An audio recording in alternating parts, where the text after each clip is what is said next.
This is Hemant, And Jessica. and you're listening to the Friendly Atheist podcast. If you like what you're listening to, please go to patreon.com/Friendly Atheist podcast. And we want to give a huge shout out to some of our latest supporters. So thank you to Martin P, Amanda S, Rachel C, Victoria M, Bridget K, and Saul G. Thank you so much for your support. We appreciate it. Thank you, friends. We really appreciate it. What'd you drop there, bud? Many things, but a pen. We were going to record a bit ago, but then I got sidetracked because a story just popped up and I'm like, forget the podcast. I'm doing this story. Do you want to hear what this is? Did you say forget the podcast? Because I'm right here. That is exactly what I said. Here's why here's why it took us a second to start this thing. So you and me are both fans of Hamilton. We both enjoyed watching it last week. Oh, Jesus. And so you knew this was going to happen. The one mom at 1 Million Moms is very mad. Why do you think she's mad about the musical? Okay, I have to. Okay. You knew she was going to chime in. Of course. It's popular, so she has to get her paws on that. Mm-hmm. Either it's the fact that founding fathers are played by people of color, or the song Say No to This is about infidelity? Close. Ooh, okay, wait. You're close. Can I have another one? Yes. Is it that they featured Sally Hemings, who is famously Thomas Jefferson's... They featured Sally Hemings? Featured is generous. At the beginning of What Did I Miss, he refers to somebody as Sally, and she has a fun Batma. Interesting. High kick.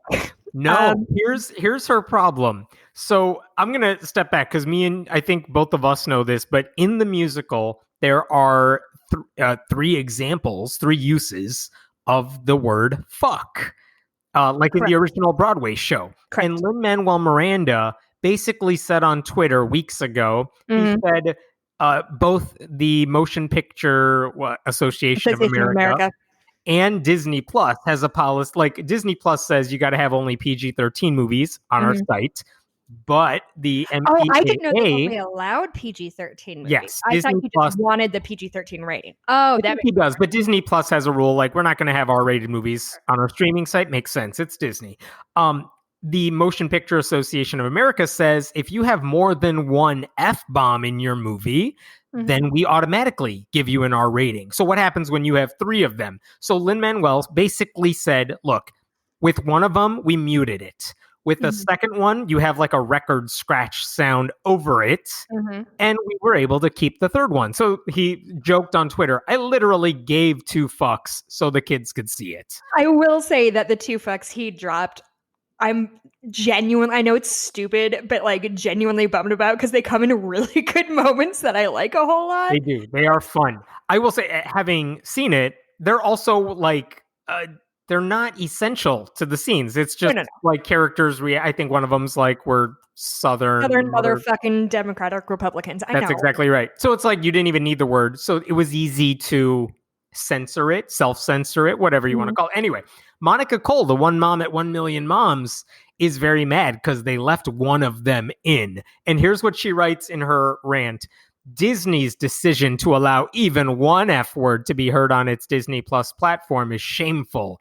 Shame on Disney Plus for allowing even one F-bomb, along with other multiple uses of profanity, to remain in the film Hamilton. It's just too much and totally unnecessary, which is kind of funny because if you see it, there are jokes about, I heard your mother say come again, which she didn't mention at all in her letter. Because she didn't get it. No. Because, I mean, the fact you even mentioned this, the one time, the one F-bomb they kept in the musical is literally the only sexual use of it, because it's... and it's interesting, because it's about an affair. Yeah, so there's an interesting thing about, and I don't know if this is still true. I watched a documentary about the MPAA. I don't remember what it's called. If Mikey comes down, I'll ask him. But there is generally in PG-13 movies, you can use the word fuck, but you have to use it as like an expletive. You can't say like I fucked him or I fucked, right? Which it kind of crosses that line because somebody's reading a letter and he said, "You see that." It's called This Film's Not Yet Rated. Mikey heard me from the office and came running down.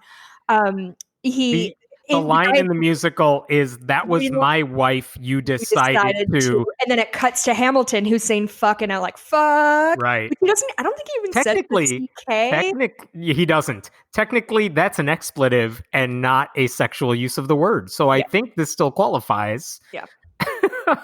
But So she's mad about that. so she's mad about that, which I would argue maybe that would be a valid complaint to allow the word fuck on Disney Plus, and you're complaining about that. Maybe that would be believable, except we're talking about the same woman who complains when Disney Plus shows a gay couple on a cartoon, and she's mad at their existence.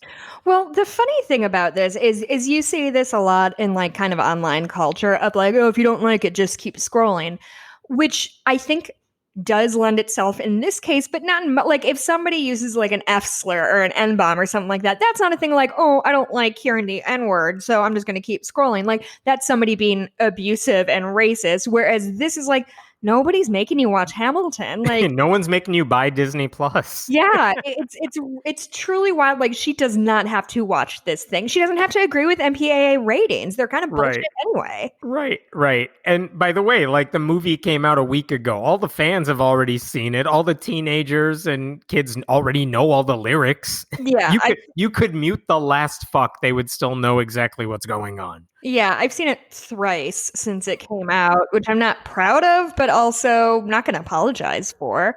Yeah, whatever. Like, do you think if Hamilton was a like more straight ahead musical that was just like white people in turn of the century garb thinking about their feelings and they said My the word Fair fuck, Lady. My Fair Lady asked, Yes. do you think if the lyric was, I could have fucking danced all night, do you think she would have been just as mad? No, I don't think she would have cared. I think because no one's watching that musical film. she only gets interested. She's done it. What other lyrics from My Fair Lady? The rain in fucking Spain.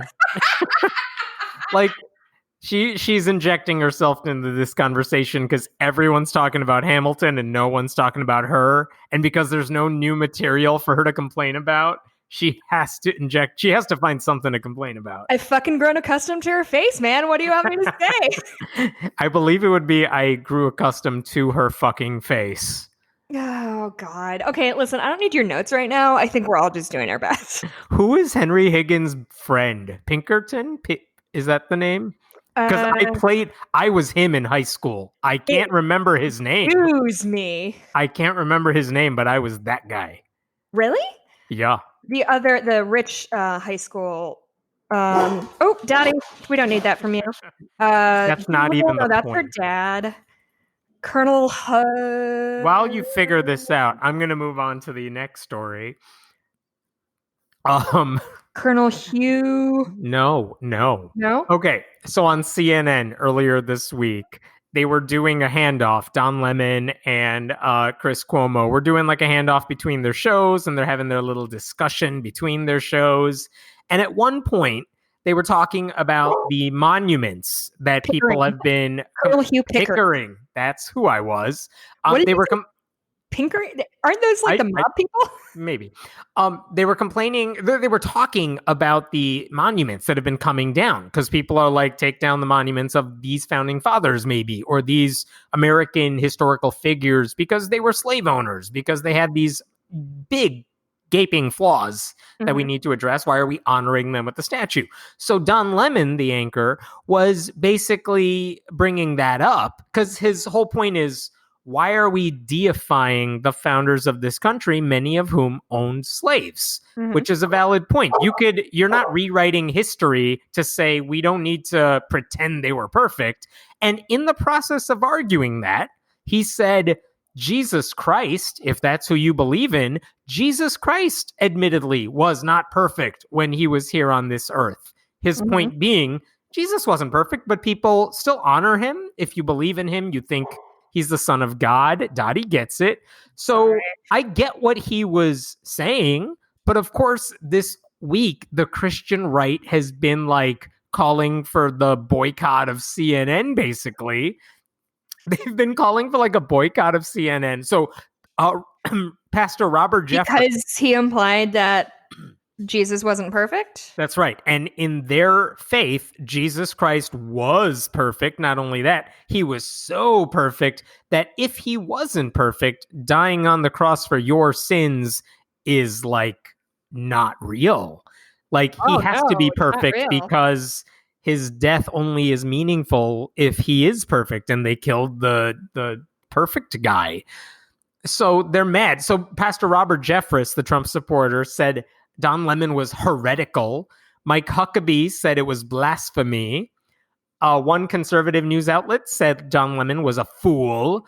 The Christian Broadcasting Network's David Brody went on some all caps rant on Twitter saying Don Lemon and CNN can't be trusted, as Oh, if they were suddenly trusting CNN before that. right. But I just want to point out, let's talk about what Jesus did in the Bible. Oh, good. And regardless of what Christians believe about his perfection, these are actual things he did. Jesus once got so angry that he flipped over tables and benches to make a point. Mm-hmm. Got so mad, flipped over the stuff.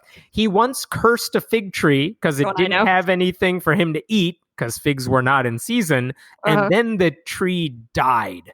Jesus killed something out of anger. Uh-huh. He admitted to speaking in parables that were hard for people to understand, and then he got mad because people didn't understand him. He got snippy when people asked him why he didn't wash his hands. Ooh. And one time, his actions led to the deaths of a whole bunch of pigs. Oh, not the pigs. Yes, the pigs all died. I mean, my point is, I'm not saying these are all the biggest sins anyone could ever commit. Though cursing a fig tree is kind of weird. But he is not a perfect person. He's a normal, like in those stories, he's a guy who got angry at times. Yeah, and also in the musical Jesus Christ Superstar, he used a really fancy ointment during the song. Not what's the buzz? It doesn't matter. Anyway, he used a I fancy don't know ointment that one. instead of giving money to the poor. So it's Okay, just amusing to me that because Don Lemon didn't say something that meshed with their personal religious views, they're flipping their shit. And isn't this the same group that's railing against cancel culture right now? Oh yeah, they're part of it. It's not the exact ones who signed that crazy letter, but it is the same type of people who are yes, well, let's not cancel these monuments. Who cares if they had slaves? They're still the founding fathers. Mm-hmm. Don Lemon, who very well might be Christian, I don't even know, but Jesus. I can't believe this is what people are getting mad at. 130,000 people have died of COVID, and they're like, you suggested Jesus wasn't 100% perfect? Yeah. How dare you? I just can't believe it. It's truly wild what people get their hackles up about. You know what I mean? Someone said the F word in Hamilton the musical. Yeah, and that is my week. And especially right now when there's so much real shit that's going on that we should be actually concerned about. People are literally dropping by the tens of thousands. And this is what they're and I don't know, and I don't think we ever will know if they're being sincere and they're really genuinely offended by that, or if they are just looking to change the narrative to anything beyond the GOP's horrible failures. Depending on who we're talking about, but most of the people we're mentioning, I do think they sincerely believe this stuff is a problem, but I also think they willfully ignore the very real problems that exist because it would suck to acknowledge it. Then you would have all this cognitive dissonance you don't want to deal with. What's easier to do? Complain about Hamilton or acknowledge that the president that your people supported is basically burning the entire country down because he's too stupid to know how to do anything. I don't think they want to deal with that. So they'd rather focus on the culture war issues that, they can get their people riled up about it. Right. Yeah, you're right. It's just frustrating when, it's always frustrating, but it's especially frustrating right now when there is stuff that we should be angry about, that we should be working toward, that's actively happening. And this is not it. I do have some happy news for you. Great. Remember like 3 weeks ago, New York held its primaries, but 3 weeks that was like June 23rd. That was June 23rd, and it seems like a world ago. I would have told you it was 3 months ago minimum. But they held their primary, but absentee ballots, all the mail-in ballots, were not counted until this week. So there were a couple of races that still have not officially been called yet because we're waiting on some votes to come in. Right. But one of the races that I was watching was a race for New York's first congressional district, because there was a competitive Democratic primary, because two people were really fighting to take on Republican Representative Lee Zeldin, who's been a MAGA cultist Trump guy for years now. And the election ended yesterday. Like, one of the people conceded, and so it's over. And here's what you need to know about that. It was basically, the race was 17,905 votes to 17,275. It's about a 630 vote difference there. And the winner was a woman named Dr. Nancy Goroff, who, if she wins, she is now the Democratic nominee because her opponent conceded. If she wins, she would be the first non-theist in Congress, female non-theist in Congress, because she is a secular Jew. She would also be the first female PhD scientist in Congress, which I was surprised by that. There hasn't been a single one yet. That is surprising. What's her PhD in? Chemistry. She has been real. She's taught at Stony Brook University for 22 years. She spent the past 2.5 years as chair of the chemistry department. She's wildly progressive in all the right ways, but this is a very Republican district, so it's an uphill climb. The only upside to that is the person Goroff defeated in the Democratic primary. That person actually was the Democratic nominee in 2018. And Lee Zeldin won with 52% of the votes. Like, it was such a close race then. So maybe they're changing. A lot's changed in 2 years. But I'm excited. She's a good candidate. That would be an exciting race if she could pull it off. Cool. Let's talk about Will Smith. I was excited. This week doesn't have a lot of Trump stories in general, but at least there were other things going on that we could talk about. I'm confused why we're talking about Will Smith, but let's go. Will Smith was doing an interview with a woman named Angela Rye, who's a CNN political commentator, has a YouTube podcast show called On One, the number one. But they were talking about a bunch of things, and one of the things Will Smith was talking about, let me tell you what he was trying to say. He was saying, we need good leaders, which is a sensible thing for anybody to say. Real hot take there. Yeah, nothing controversial. It was, he was saying, the problem is in the hearts and minds of people. It demands that our attention begin on our hearts and minds. It's a lot of words, doesn't really say much. But here's what he said next. As a country, I would hope that a part of what we're learning right now is the destructive aspects of loveless, godless leadership. Do not elect people that don't have God and love in their hearts. Well, you were close there. Kind of on the right track, and then takes a weird turn. Didn't quite stick the landing, did you, though? Yeah.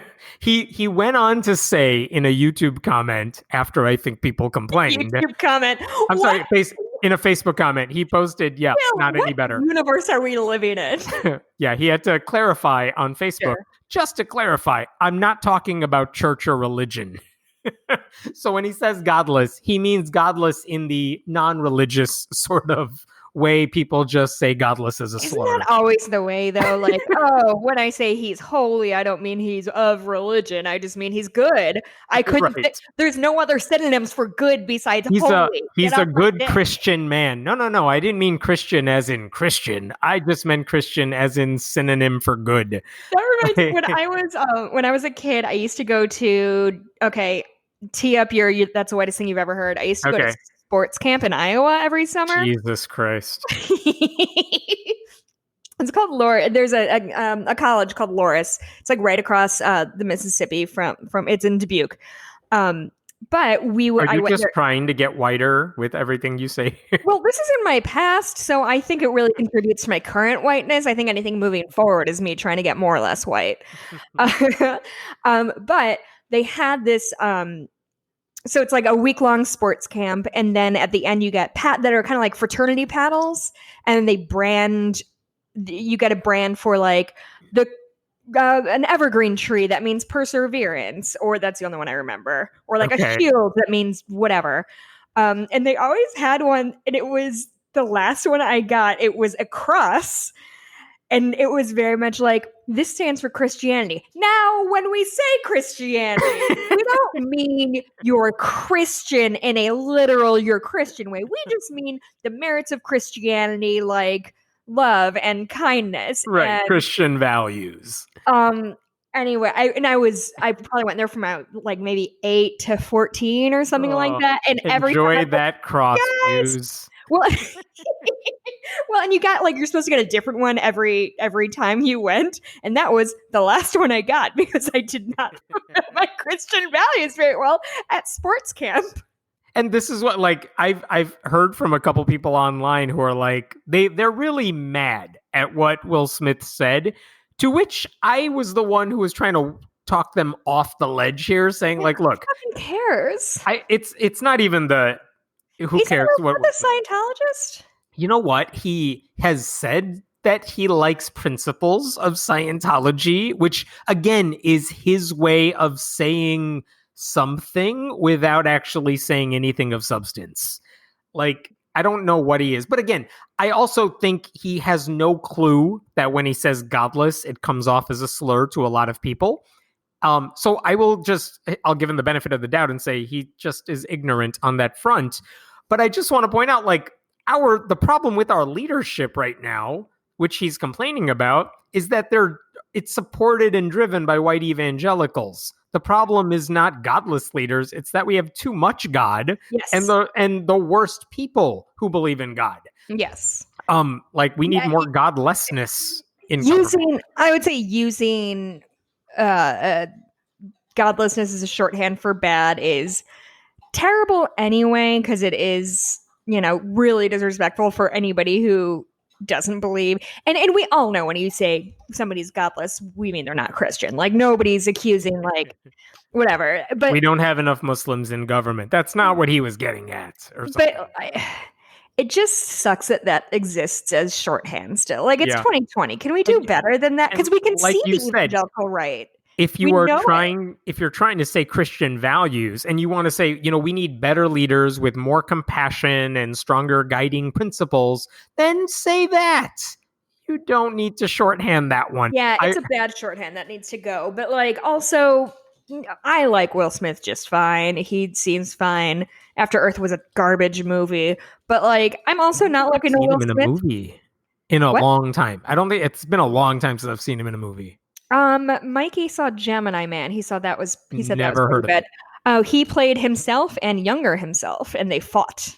Never gonna see it. All right. Yeah, no. It looked terrible. I saw a lot of previews. My favorite response to Will Smith's clip there came from Mandisa Thomas, who's the president of Black Nonbelievers. She said, if love and compassion is what you're referring to, then no belief in a God is required. She added, please stop stigmatizing non-believers with statements like this. You've already expanded your worldview when it came to your marriage. Do the same here. Ooh, take that, Will Smith. Oh, I love it. And also, by the way, what bothered me about that clip isn't just Will Smith's ignorance. It's that the host of that interview not only didn't challenge him, she said something like, say it louder for the people in the back. Like, yes, that's the mic drop moment I want everyone to hear. Oh, Jesus. Like, yeah, I mean, the thing is, like, I get what he's trying to say. I think we do need kinder people running our country because the people we have are deeply unkind in every horrible way. But yeah, like, no, comparing goodness to being religious sucks, and it always will. So is it the thing that's going to make me march in the streets? No, but like it fucking sucks, and it just perpetuates stereotypes that you and I know are working really hard to get rid of. let's talk about this Supreme Court case. There was one specific religious decision they made this week. And here's the backdrop from where we're starting from. The question is, if you're like a private religious school, do you have a right to fire your employees if they don't fit your religious guidelines? And more specifically, like, I think most people, atheists included, church-state separation people included, would say, yeah, religious schools, like if they fire someone for being in a gay marriage, a Catholic school does that, which they do all the time. That's their right. I mean, I don't like it. No, it sucks, but if you're gay and you don't fit the Catholic doctrine, then the Catholic church or the Catholic school has a right to fire you, and you cannot sue them for firing you for being gay, because it's their religious rules and they're allowed to set their religious rules as they want. So here's the issue in this particular case. There are two women who are fighting this case. One of them, her name is Kristen Beal. She taught at a Catholic school, taught a little bit of everything to fifth graders. She taught math. She taught English. Oh, sure. She had to teach a class teaching kids some basic principles of Catholicism. And because the school was a Catholic school, she had to pray alongside students. But I would argue that's not the same as like teaching them to accept Catholicism. She's kind of going through the motions and stuff like that. And I don't know if I agree with that. Okay, iffy. She told her boss at the school she needed time off because she had breast cancer. This is a few years ago. And they basically said, nope, you're fired. Wait, what? Yeah. She was fired. And she was angry because she said, you're firing me because of my illness. So she wanted to file an anti-discrimination lawsuit. Like, you can't fire me for that reason. And as this case is going through the courts, she actually died of her cancer last year. So she wasn't part of the Supreme Court's final decision here, because she was no longer a plaintiff. But the other person, her name, I'm going to pronounce it wrong, but Agnes Morrissey Beru, she was at a different school. And again, Catholic school, I believe. And she taught one class on the history of the church, which I would argue is secular. Yeah. She directed a play, like an Easter time play, which is not the same as a pastoral work. Right. And again, because the Catholic school, she had to pray alongside students. But basically, the school fired her because she was getting old. That was her argument. What? She said she turned, I can't remember if it was 60 or 70, but she argued they had no reason to fire me. They only fired me because I was getting old, which if you were working for the government and they fired you for being old, you could sue them saying that's age discrimination. That's not fair. So she was the namesake of this case. Mm-hmm. And this week, what the Supreme Court said, they voted 7-2, and they said, all the federal employment discrimination laws, they do not apply to teachers of religious instruction at church-run schools. And in English, what that is basically saying is religious schools can fire you for any reason they want to, as long as you are considered basically a minister. But here's the question. Wait. What's a minister? Yeah. What's a minister? Like, could they fire a janitor for getting old? Technically, under the ruling, they could say, well, a janitor is part of our system here. We are calling them a minister of cleanliness.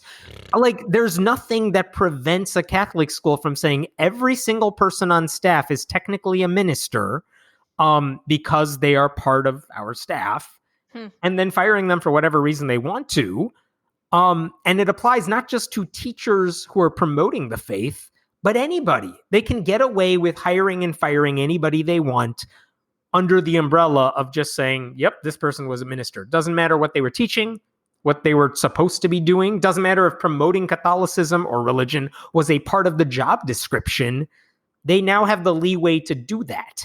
And if you couple that with the case they had last week, where now they can get taxpayer money, there's basically this carve-out that says religious schools that may receive, or people get benefits from using taxpayer money on religious schools, now they can also get around discrimination laws because they happen to be religious. And I would argue that's an endorsement of religion. That's using religion to get around laws that apply to everybody else. So, okay, stop me when I get something wrong. But so the religious right is celebrating this victory. Yes, they are. Because they now get to fire people for any reason. Yeah, Russell Moore, the president, a Southern Baptist leader, said he celebrated it because faith-based organizations have the constitutional right to hire those who share the organization's beliefs. Like being under 50. Right. What he did not say, which is what the case was about, is that those faith-based organizations now also have the right to fire anybody they want for any reason they want with no repercussions or consequences, simply by the fact that they say we're religious and they work for us. Therefore, they are here to do our bidding, no matter what job they hold. That's not great. Sonia Sotomayor wrote a dissent. She was one of the 2 no votes. And she actually said this, which was hilarious. Do you know? Ginsburg. Oh, thank Christ. Was the other one. But Sonia Sotomayor said this: pause for a moment on the court's conclusion. Even if the teachers were not Catholic, because sometimes Catholic schools hire non-Catholics to teach other courses, even if the teachers were not Catholic, and even if they were forbidden to participate in the church's sacramental worship, like they couldn't get communion because they're not Catholic, they would nonetheless be ministers of the Catholic faith simply because of their supervisory role over students in a religious school. That stretches the law and logic past their breaking points. So the Catholic Church would not consider some of these people Catholic. Like, you cannot participate in our prayers, but by the way, you're Catholic enough that we can fire you for any reason we want. Fuck. Yeah, I don't know, man. Like, the shit that these people are... That's the thing, is like, it's not just... It's the things that they're going to the mat about. They're going to the mat for their ability to fire somebody for no good reason. And that, pardon me, doesn't seem very Christian to me. What does Christian mean? You are making the Will Smith mistake. Yeah, exactly. Right. One church-state Americans United for Separation of Church and State said the ministerial exception that says the Catholic Church can fire you for any reason they want is meant to apply only to genuine faith leaders. It should not be exploited to justify discrimination against math, gym, computer teachers who clearly are not ministers. Right. Yeah. No, it fucking sucks, man. I would also add, Americans United added, and this I had not thought about until they said it, teachers at religious institutions should now demand to know whether their employers consider them ministers before absolutely. they get hired. Like, put a sign on the door that says, if you are here and you get fired, you have no recourse. Like, you got to say that up front. Yeah, that's not great. We had another shitty Supreme Court ruling this week. So do you remember in 2013 when we first had the argument of the contraception mandate? Mm-hmm. So the idea is under the Affordable Care Act that contraception needs to be provided to people who need it as a part of their insurance. Essentially, if you're an employer and you provide insurance for your employees, those employees should get their contraception. That's got to be included in the mix. Yeah, exactly. And for the most part, I believe it was you don't even have to pay a copay. So like when I got an IUD in 2014 or something like that, and I didn't have to pay anything out of pocket, which thank God that day was bad enough. But so that's been something that everyone's pushed back. Hobby Lobby famously was part of the big pushback on that, which is why I haven't shopped there ever in my entire life. The issue at that point a few years ago was that if you were like a church that employed people, you could sign, and it wasn't like a church, but like a religious organization, you could sign paperwork that said, we don't feel comfortable doing this because contraception goes against our beliefs, because we think it causes abortion, which it doesn't. But they could just sign a paper, and then the federal government would cover that for their employees' behalf. And Hobby Lobby said, well, we're a regular company. We're not a ministry, but also we're Christian owners. Yeah. So we want to play by the same rule. That was the Hobby Lobby case. And the court said, fine, if you're a Christian business owner, same deal goes for you. You don't have to pay for it either. So anyway, so that's been back and forth for a long time, and then it came back to the Supreme Court and 7-2 decision that employers are no longer required to provide cost-free coverage for contraception. This is because a group didn't even want to sign the paperwork. And what they say constantly is, well, I don't. It's just, to me, it's just the most baffling logic that I do not know. And I don't know, maybe I'm not as smart as I think I am, but this logic does not seem to hold at even the slightest pressure on it. Like, because they say, well, we don't want the money that we're paying our employees to go towards contraception. But like, once my employer pays me, they no longer get to decide how I use my money.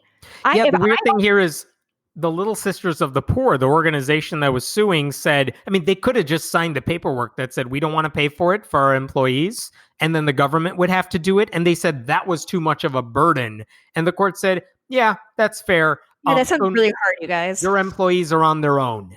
You can give insurance, but the people, how many women are affected theoretically by this? The number was like 6 figures in terms of how many women I think are under employers who may now say, all right, we're not providing any contraception coverage. So you're on your own. If you want to buy it after we give you a paycheck, go do it. But we're not helping you get it. We're not allowing basically the government to do it. It was 126,000 women using contraceptive coverage from their employers. Yeah. Which could be expensive depending on what you need, who you are, where you are.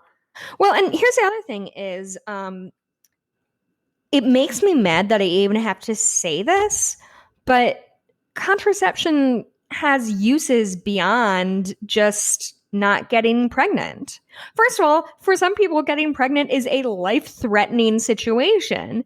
Second of all, and the thing is, I don't owe anybody an explanation besides me and my doctor about why I take any given medication. If my doctor and I agree that this is the right thing for me, I'm on antidepressants. Can you imagine if my employer called me into the office and was like, now tell me about why you're on Prozac. Are you actually that sad? Or I don't need to fucking justify anything. I have a prescription allergy pill. What if my fucking boss was like, I've noticed you don't sneeze as much as I thought you usually do, so maybe you don't really need this anymore.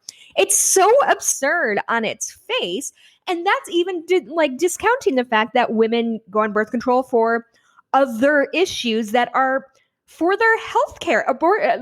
Abortion is healthcare, but birth control is healthcare, and nobody gets to decide what kind of healthcare I get besides me and my doctor.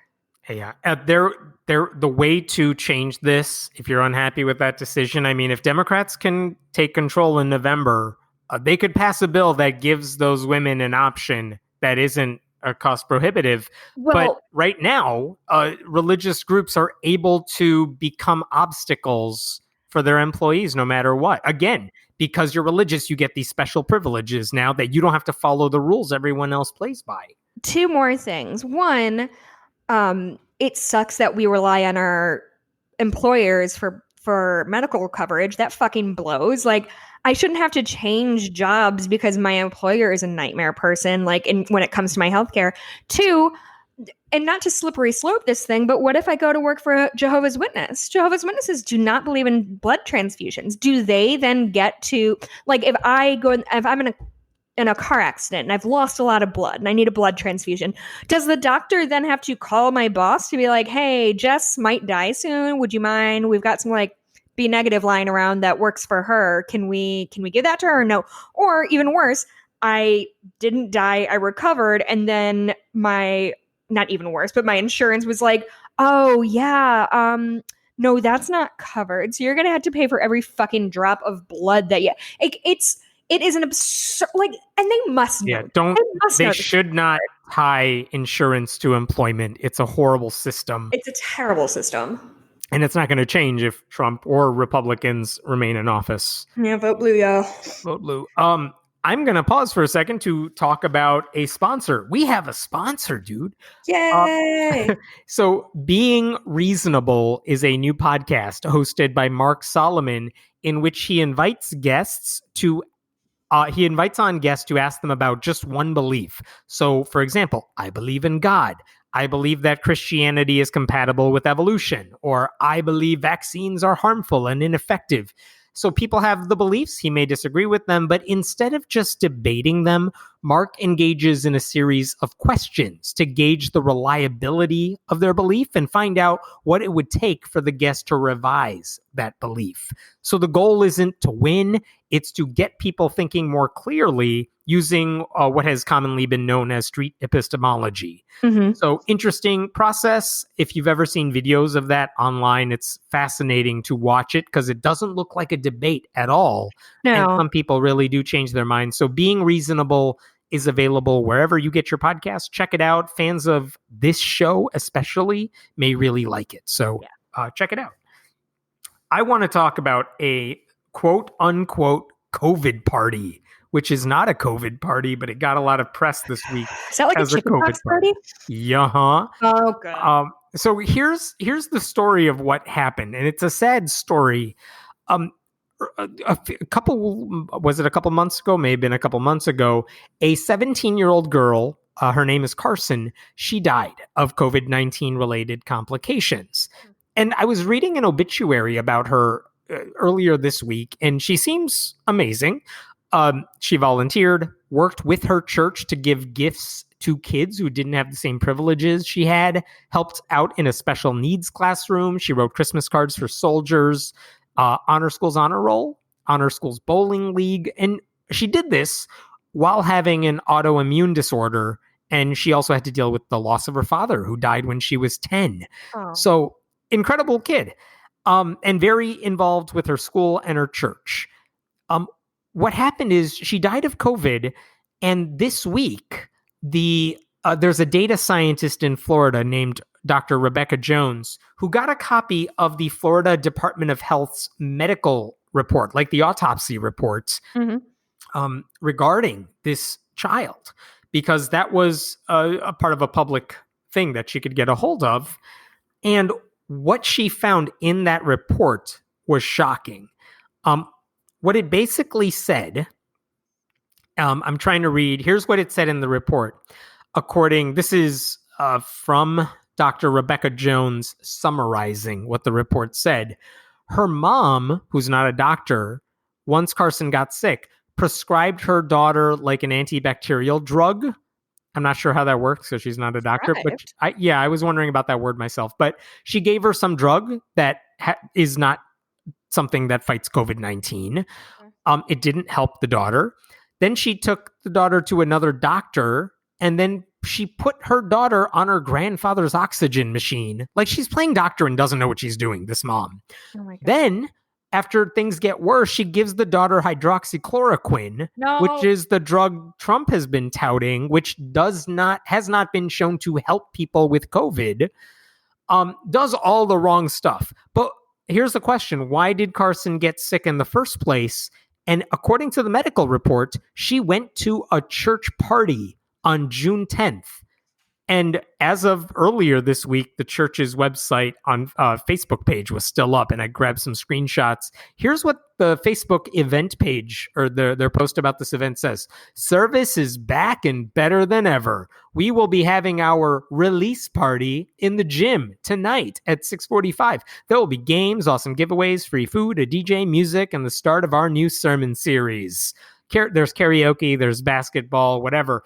Basically, they were inviting a bunch of young people to church. And as far as we can tell, according to the medical report, there were no masks. There were no attempts at social distancing. I repeat, Carson, the girl in question, had an autoimmune disorder. People called this a COVID party. The church did not call it a COVID party and didn't joke about it being a COVID party, but it was a large in-person gathering that the church held. No one's doubting that. And this girl went there. She got sick. She had a mother who accepts these conspiracy theories who wasn't helping. Mm-hmm. And the girl died. And now the medical report is out. And all the church's only statement was like, we didn't throw a COVID party. Stop calling it a COVID party. And then they shut down their page. And the mother, who's a follower of QAnon and other conspiracy theory stuff, she shut down her page. But honestly, I was hearing this and I'm like, why isn't the mother in trouble for any of this so far?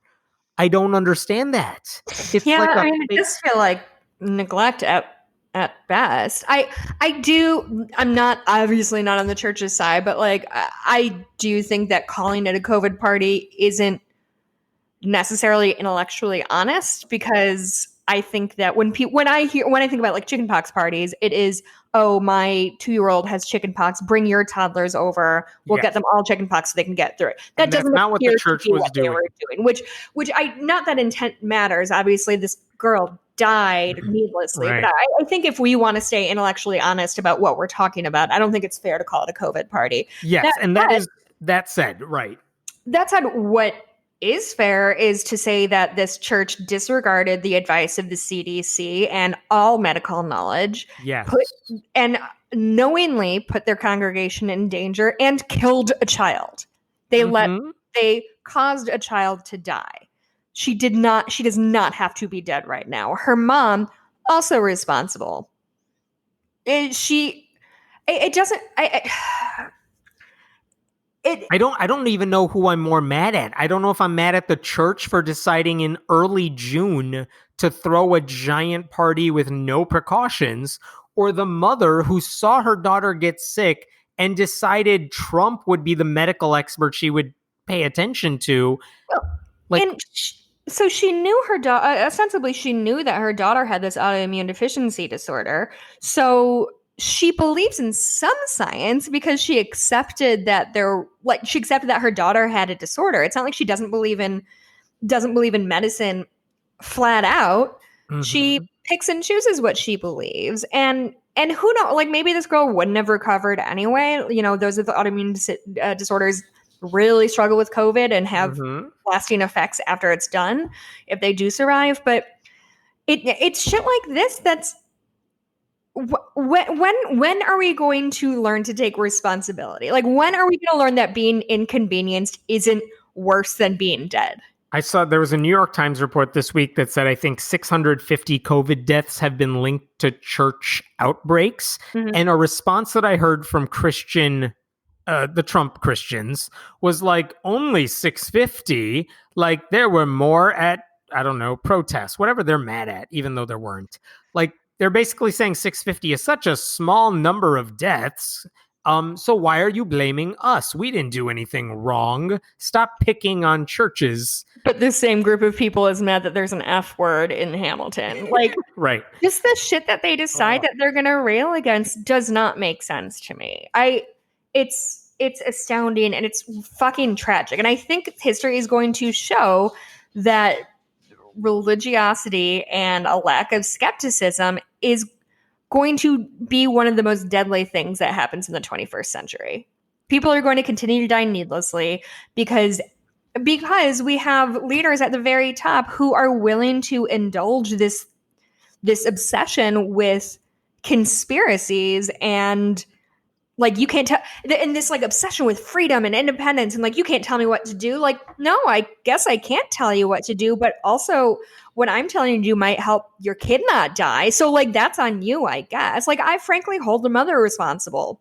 I don't understand the idea that these people really do think they are pro-life, and they think it's unfair when you say, oh, you're pro-life until they're born, and then you don't give a shit. And they're like, how dare you? Oh, 650 kids died? Who fucking cares? Like, yeah, how do you not care? Why?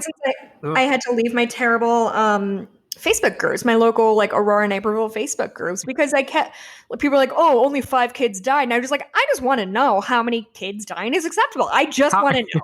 How much work went into that only there? It's just, God, 650 people. That's half of my high school.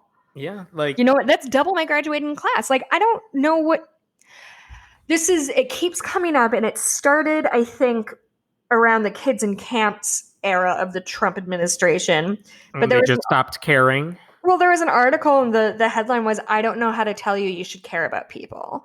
Yeah. And I genuinely think that is one of the most like honest headlines I've ever seen, because I can't make anybody care. I can't make you care if you get me sick. I can't make you care if you kill your own kid, because obviously they do it. Like the church didn't give a shit about these kids. The mom didn't give a shit about her own kid. I feel like there's more sympathy for the girl from all the critics than there is from her own family and friends. Well, man, I don't know anymore. I don't know if I'm trying to think of if a Hillary Clinton or any Democrat was in charge right now. Presumably they would be doing the same shit, because the Democratic president would be telling them you need to take these precautions, and they're like, nah, fuck you. Like, right. You Well, what would have happened is the number of deaths, because you wouldn't have probably been able to avoid the virus period, but you would have had early action. You would have had many fewer deaths. But if you had like 3 deaths instead of 130,000, Fox News would complain about those 3. But they're going to ignore 130,000 or whatever if it's under Trump, and they'll find other excuses for ignoring that. I think his own people are like, well, it could have been much higher. Yeah, but Obama lost 2 to the bird flu, and no one ever stopped talking about that on their side. 3 people in Benghazi died, and they still haven't gotten that. Like, it's just, I don't know, man. I just don't know. It's so hard for me to understand what the core of their belief is at this point, because the wrong people keep getting canceled. I wouldn't even say that. It's just like, at what so you don't believe what scientists say, but you probably still take any medication you're prescribed, and you probably try to a balanced diet because that's what dietitians say you should do. You probably try to exercise because that's what scientists say you should do. But this one thing is a bridge too far, and I'm just not sure. Like, you probably don't drink your own pee, because scientists are like, maybe you shouldn't do that. Everyone's like, yeah, actually, good job, scientists. You really nailed that one. But like, if somebody, if I saw an article published that like so and so drank their own pee because they're not going to let scientists tell them what they could or could not do, I could not tell you if that was parody or not, because I don't know anymore. There are already people saying, I get the emails from the Christian right groups saying that you should all avoid vaccines if and when they appear for COVID, because they are made from like the cells of fetuses. Yeah. Like, they're already like trying to get people to raise this big fuss about it when that day comes. Yeah. So they're not just trying to kill us now. They're trying to kill everybody later too. Why are you wearing jeans? I don't know. Oh. It's daytime. My husband's wearing jeans, and I was really confused about it. Oh, I am too. And I don't You are? I am. And it's daytime. That's my excuse. I wore jorts this week when I went grocery shopping, but that's pretty much the closest I've gotten to hard pants. Congratulations. Let's talk about the loans really quick, because this all came out this week. The story here is that the government and the Democratic House and the Republican Senate, they passed a bill, the CARES Act, a while ago, a couple months ago, saying businesses are struggling right now, so let's give them loans to help tide over this time when they can't be in business. And basically the rule was, as long as 75% of your loan goes to paying salaries for your employees and paying for basic business stuff, you don't have to pay us back. We're giving you this loan as kind of a stimulus to tide you over, and everyone needs more, but they haven't done it yet. But anyway, one of the things that happened is after they gave away, like, I forgot how much money. It was like trillions, like $1 trillion or several hundreds of billions at least. Steve Mnuchin, Secretary of the Treasury, and the Trump administration said, we're not going to tell you who's getting the money. Like, what? You're giving away that much money and there's no transparency here? I thought this thing was all on transparency and such. Yep, they weren't going to tell anybody. And then there was enough of a fight that they finally said, fine, we will tell you Whiners. we will tell you how much we gave to like groups, but if they got under $150,000, we're not going to tell you who gets it. We'll just tell you 75,000 went to group X.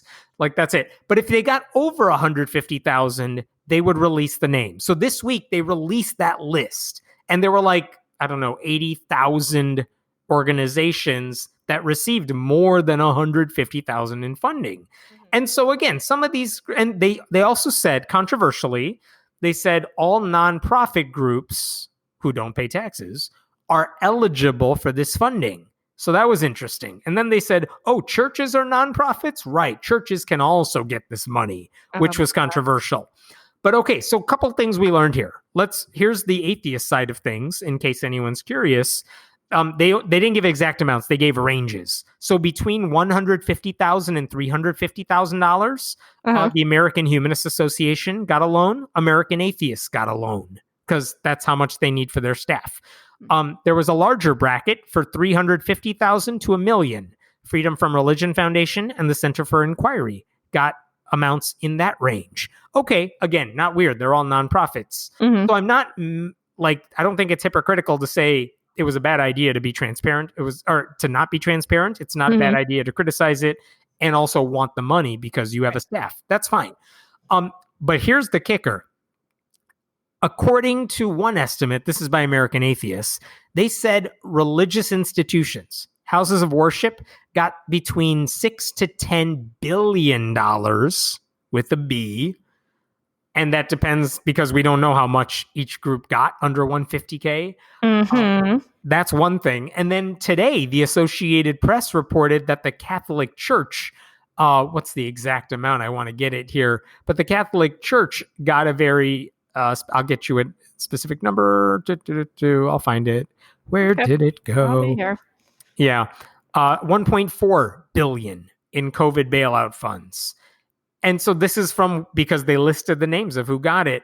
The Archdiocese of New York got 15 loans worth $28 million because it has several smaller parts to it. In Orange County, California, the diocese got 4 loans worth $3 million. And by the way, these are institutions that have already had to pay out money in bankruptcy proceedings. They've had to pay out settlements for sexual abuse cases, but now they're being rewarded by the government. And not only that, in the case of the Catholic Church, there was a rule in the CARES Act that said we're only helping businesses that have under 500 employees because it was supposed to be a small business boost. Mm-hmm. Well, the Catholic Church has a gazillion employees, but they received a special exemption. So they could still get money even though they have a gazillion employees and everything in the Vatican. They have gazillions of dollars in the Vatican. All your gold thrones, Catholic Church. And instead, taxpayers gave them billions of dollars to help. And by the way, that money now means the church can be like, yes, we could pay salaries with this money, leaving us with $1.4 billion to pay kids we molested.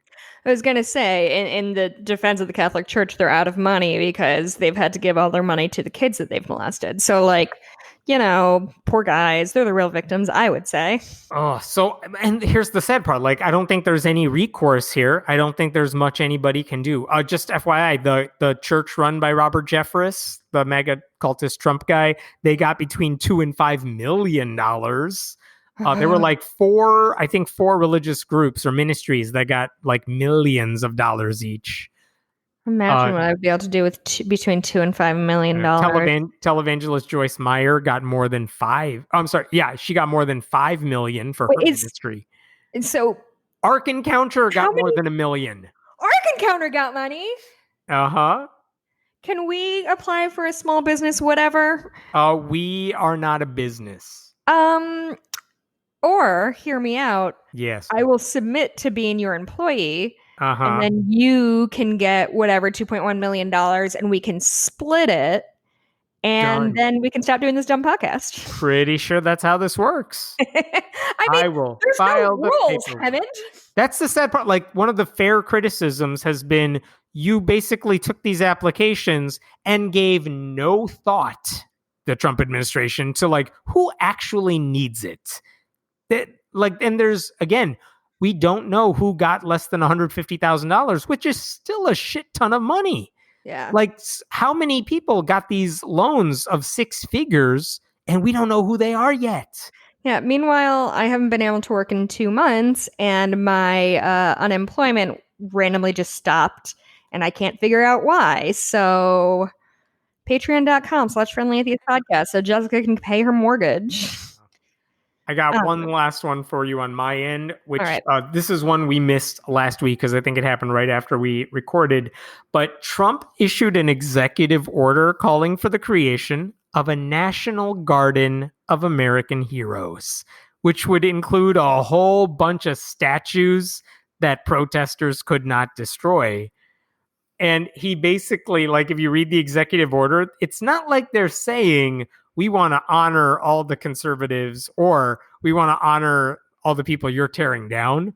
What they said is we want to celebrate people like Justice Antonin Scalia. We want to celebrate recipients of the Presidential Medal of Freedom, like Rush Limbaugh.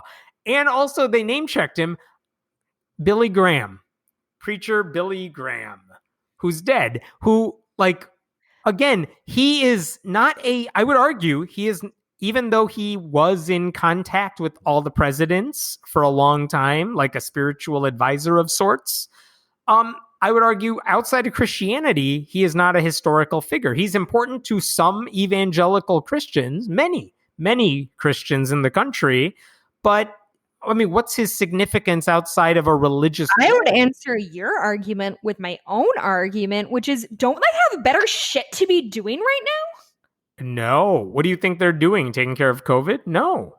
They got nothing. And by the way, Billy Graham is anti-Semitic. He's the guy, like, even his son, who's even worse, has the no Jews allowed volunteering policy. But the older Billy Graham, like, joked with Richard Nixon about how Jews control the media. Like, Billy Graham is not a guy who deserves to be honored either. I don't know why. Why is this the one that I think has destroyed my faith in humanity? Trump just wants to fight culture war issues because he knows it gets his base fired up, and doing anything meaningful doesn't mean anything to them. So, of course, he's going to play this up. By the way, this garden would not be built until, I don't know, 2026 or something. 2026. So theoretically, literally jerking off. Like, just masturbating his base. It's what he does every day. If Biden gets in office, he could easily issue an order saying, we're going to postpone the garden. And now it's done. But so it's just symbolic. He's just throwing meat to his base. But again, even the meat is just like, yep, let's celebrate these people. Let me throw in a preacher. Let me throw in Rush Limbaugh. Let me throw in Scalia. I'll mention Amelia Earhart and the Wright brothers. But back to the real people. Like, that's his whole shtick. I'm curious how many women and people of color he has teed up to be in there, because there were a few. He mentioned like Harriet Tubman, but like you could tell it's not about the other people. It was about these people who shouldn't be in any garden, who he was also including in that list of other people. Man, I don't know.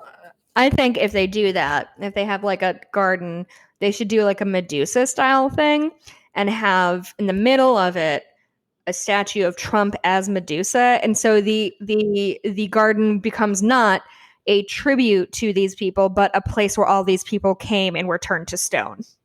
I like it. Is that too like perfect high-minded for a dumb garden, or am I on the right track here? Clearly on the right track. Nothing will ever go wrong.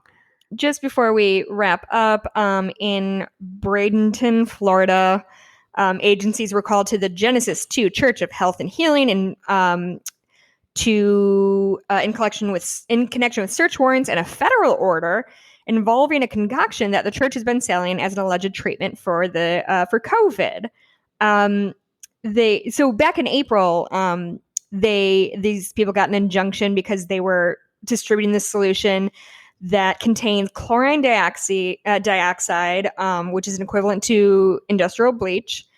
Bleach. They're selling bleach. Yep. So these people came in with like fucking hazmat suits. They were not fucking around.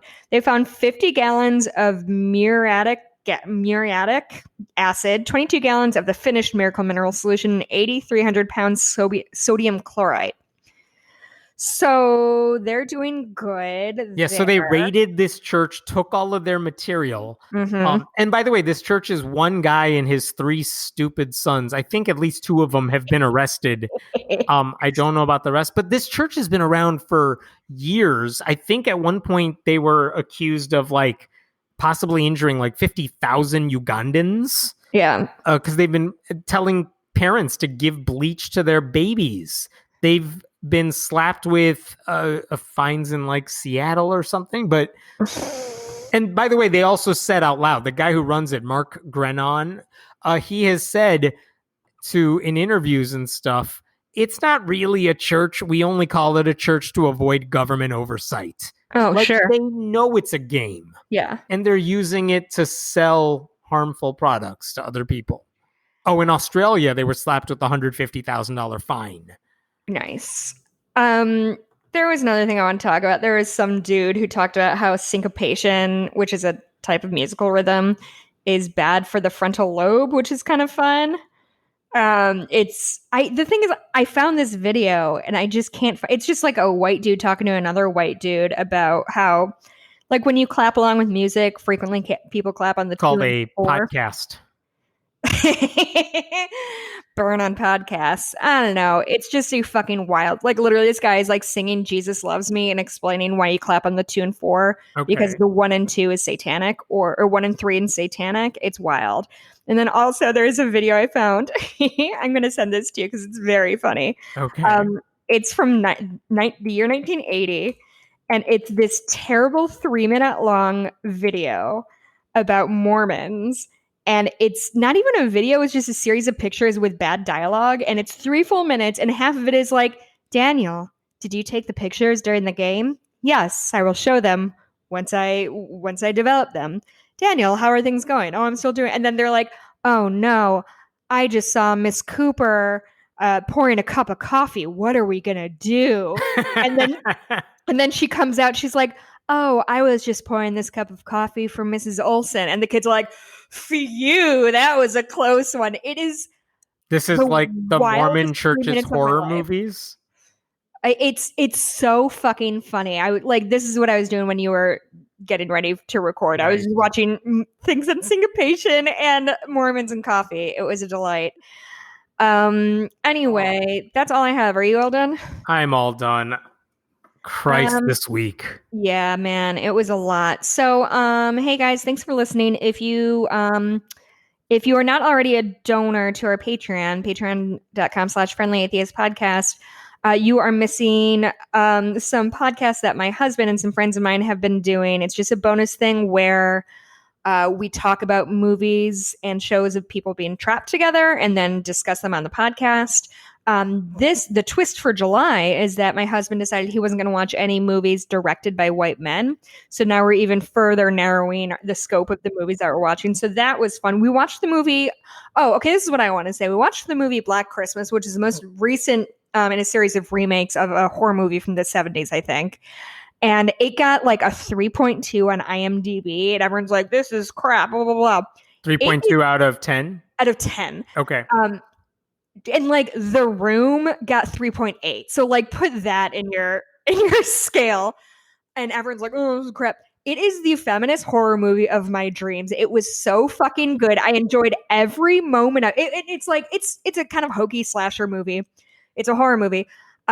But it is like all about feminism, and it's so fun and funny, and the characters are wonderful, and I'm like actively angry at IMDb for letting it be rated so poorly. So there's that. Also, if you have a lot of time on your hands, Mikey, my husband, and our 2 friends, Jeff and Leslie, who live in Louisville, have all been watching Lost. And we've been recording an episode on each season. This time we did seasons 4 and 5 together because Jeff works in film, so we had to leave for a bit, so we couldn't get him on the podcast. It's like 3.5 hours long, and it is some of the hardest I've laughed like since this whole thing started. Also, in other free shit, my husband and I have a podcast called Cooper Duper. We're rewatching Twin Peaks and discussing it. It's been a lot of fun and very insightful. My Etsy shop is is Bitches Get Stitched Done. I do custom cross stitch work. Could use your help if anybody wants to buy a cross stitch for their friends or family. Hemant, where can we find you on? Thank you. Where can we find you on Twitter? I am at Hemant Meta on Twitter. Go to friendlyatheist.com for stories. And I'm going to check out Being Reasonable, that podcast we mentioned earlier. It's really interesting. Thank you very much, guys. I'm on Twitter at Blueberry, BLUEBURIE. If you have questions, concerns, compliments, criticisms, maybe not criticisms, but you can email us at friendlyatheistpodcast@gmail.com. We read all of that shit. Shit. I forgot. I've been doing reviews. Oh, yes. Do a review. Vamp until I found that. Yes, I will. I don't have anything else to vamp about as I'm looking. All right. Okay. Great. Okay, so this is a 5-star review from iTunes. If you want, you can Before you started that, I was about to say, let's talk about cancel culture. Oh, no. Oh, my God. Are you canceling me again? Let's have a 5-second discussion about that letter. Yeah. Go ahead and read the review. Oh, God, yeah. Okay. FAP is the best podcast ever. This is on Tuesday from Joe Ken 19083, 5 stars. Best podcast ever on the separation of church and state. I'm a proud Patreon supporter and highly recommend this informative and fun podcast. Hemant and Jessica compliment one another like peanut butter and jelly. Hemant, you're peanut butter because you're brown. Yay. That's from Kenny from Philly. Oh, thanks for signing that, Kenny. That was nice. Anyway, thank you. I'm trying to read one 5-star review each week. I sometimes forget, but I'm doing my best. We will talk to you all next week. Yeah. All right. Have a good weekend. Bye.